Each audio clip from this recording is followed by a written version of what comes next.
Bismillahirrahmanirrahim. Assalamualaikum warahmatullahi wabarakatuh. Pemirsa yang budiman, kajian Kristologi kita saat ini adalah membahas pernyataan Saifuddin Ibrahim dalam ceramahnya yang mengatakan, kenapa saya memilih Kristus. Gak pernah terbayangkan, terpikirkan oleh saya suatu saat saya menjadi orang Kristen. Apalagi ceramah, khutbah di mimbar seperti ini, nggak pernah terbayangkan. Pemirsa, Saifuddin Ibrahim ini merupakan salah satu di antara manusia langka yang sukses meninggalkan agama tauhid untuk menjadi seorang penyembah Tuhan agama misteri.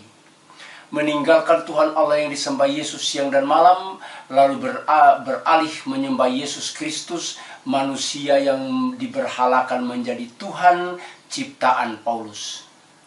Pemirsa, siapakah Kristus yang disembah oleh Saifuddin Ibrahim?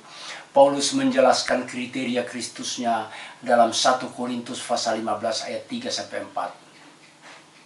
Sebab yang sangat penting telah aku sampaikan kepadamu, yaitu apa yang telah kuterima sendiri, ialah bahwa Kristus telah mati karena dosa-dosa kita sesuai dengan kitab suci, bahwa ia telah dikubur, dan bahwa ia telah dibangkitkan pada hari ketiga sesuai dengan kitab suci. Tuhan penyembah berhala agama misteri yang mati dan bangkit kembali ini dijelaskan oleh Robert Funk dalam bukunya Honest to Jesus di halaman 35. Robert Funk dalam bukunya Honest to Jesus di halaman 35. The cultured, educated Jew or Paul who did not know Jesus personally identified Jesus as savior figure of Hellenistic type, a dying, rising god such as Osiris in the Isis cult popular in Egypt. Yahudi terpelajar yakni Paulus yang tidak mengenal Yesus secara pribadi. Paulus tidak mengenal Yesus secara pribadi, mempersamakan Yesus dengan figur juru selamat penganut ajaran penyembah berhala Helenisme seperti dewa Osiris, Tuhan yang mati dan bangkit kembali dalam kultus dewa Isis yang populer di Mesir.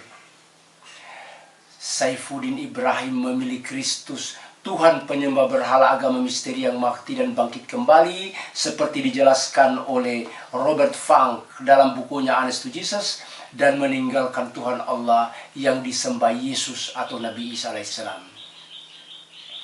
Paulus mengkristuskan Yesus untuk menyaingi dan menggantikan para Kristus penyembah berhala yang sudah mapan di Romawi.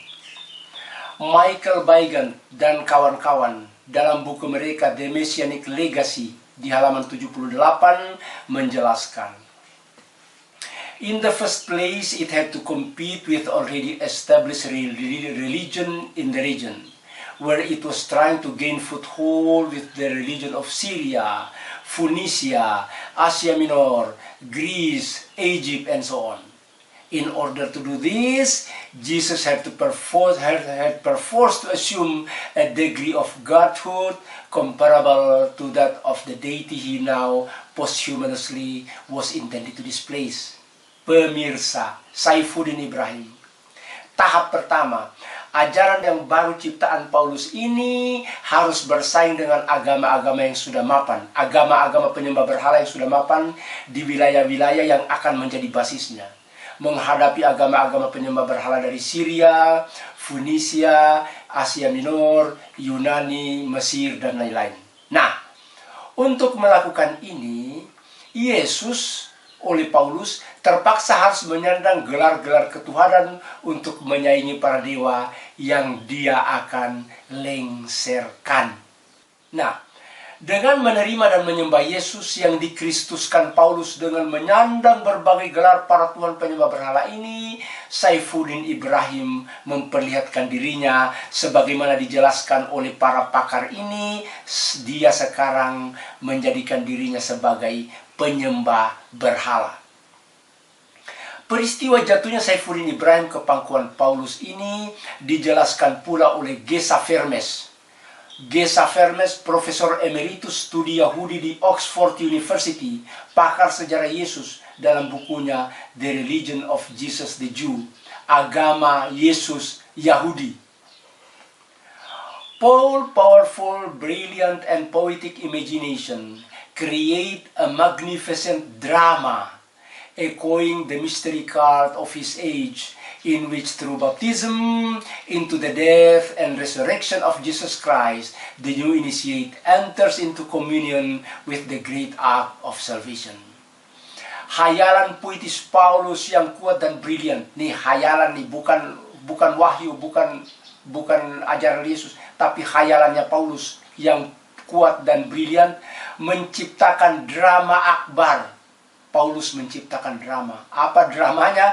Meniru agama misteri yang ada pada saat itu, di mana seorang memasuki persekutuan untuk keselamatan melalui pembaptisan dalam kematian dan kebangkitan Yesus Kristus, Tuhannya Saifuddin Ibrahim. Yesus yang dikristuskan Paulus sebagai Tuhan agama misteri yang baru ini harus mampu menyaingi setiap mukjizat para Kristus agama misteri yang lama di Romawi. Ini diungkapkan oleh Michael Baigen dan kawan-kawan dalam bukunya The Messianic Legacy kembali di halaman 79.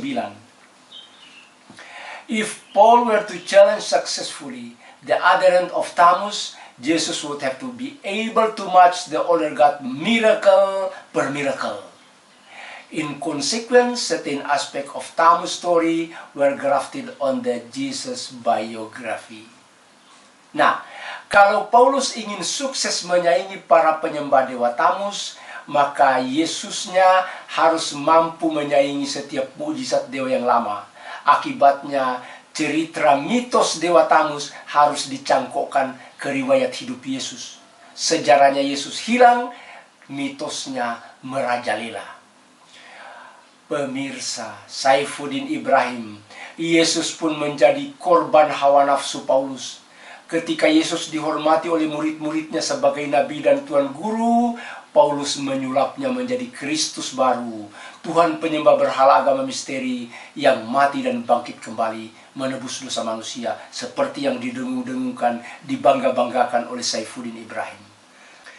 Pemirsa akan terbengung-bengung menemukan Nabi dan Tuhan Guru Yesus yang sudah dimodifikasi total oleh Paulus menjadi makhluk aneh, Kristus penyembah berhala, sebagaimana dijelaskan oleh A.N. Wilson dalam bukunya Jesus Alive di halaman 89. Apa kata A.N. Wilson? In the end, the reader must make up his or her our mind about the likelihood of Jesus having been invented by the mythmaker or Paul. Pada akhirnya, pembaca harus membayangkan sendiri seperti apa Yesus dari hasil karya pencipta mitos Paulus. Seperti apa kita akan saksikan segala macam embel-embel dicantelkan ke Yesus yang sudah dimitoskan oleh Paulus. Kristus Yesusnya ini, pemirsa, kemudian dia tawarkan kepada penyembah berhala di Romawi untuk menjadi sesembahan baru menggantikan para Kristus mereka yang sudah uzur. Nah, Kristus barunya Paulus ini laris manis di antara para penyembah berhala di Romawi. Malah di abad modern ini, pemirsa, ternyata ciptaan Paulus ini diminati pula oleh seorang murtadin asal Bima, Saifuddin Ibrahim. Sekian pemirsa, kita akan lanjutkan dengan pembahasan selanjutnya dalam pernyataan Saifuddin Ibrahim tentang penyelamatan dalam Yesaya 42:6. Sekian, Assalamualaikum warahmatullahi wabarakatuh. Never lose.